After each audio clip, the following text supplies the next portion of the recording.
ইসলামের পঞ্চ ব্যানার মধ্যে এক নাম্বার হলো কালেমা ঈমান। কথা কন না, এক নাম্বার কালেমা ঈমান, দুই নাম্বার নামাজ।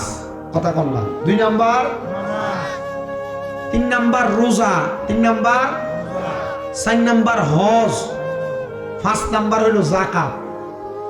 এটা হইল ইসলামের পঞ্চ ব্যানার।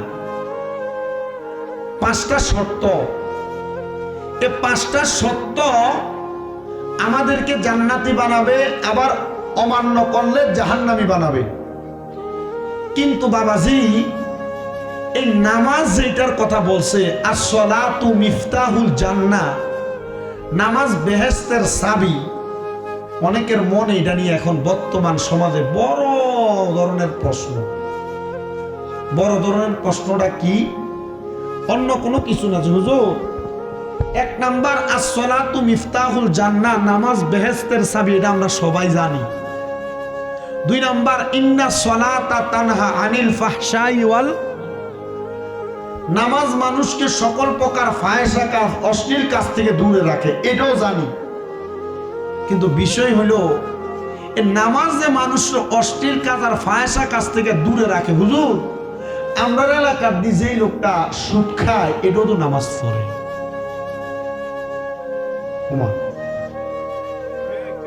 পড়ে না?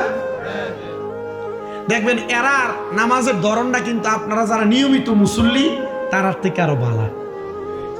কেমন বালা?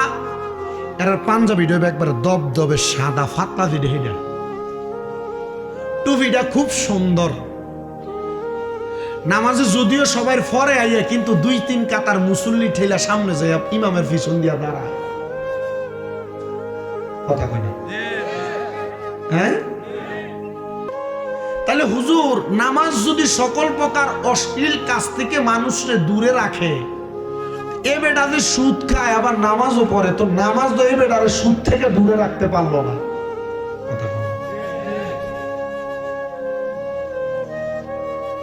তার মানে বোঝা যায় এই নামাজ হইল তার একটা ফুজি।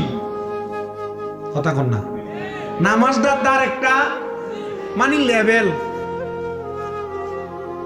রুচিসম্মত খাবার হোটেলের দেখবেন এত সুন্দর সুন্দর অ্যাডভার্টাইজ দেয় না?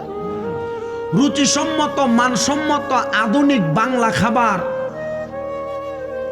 খুব সুন্দর করে লেখে, কিন্তু খানা মুখে দিলে মনে হয় ঘরের বউয়ের খানাটাই মজা, হোটেলেরটা ভালো লাগে না। ঠিক আছে না?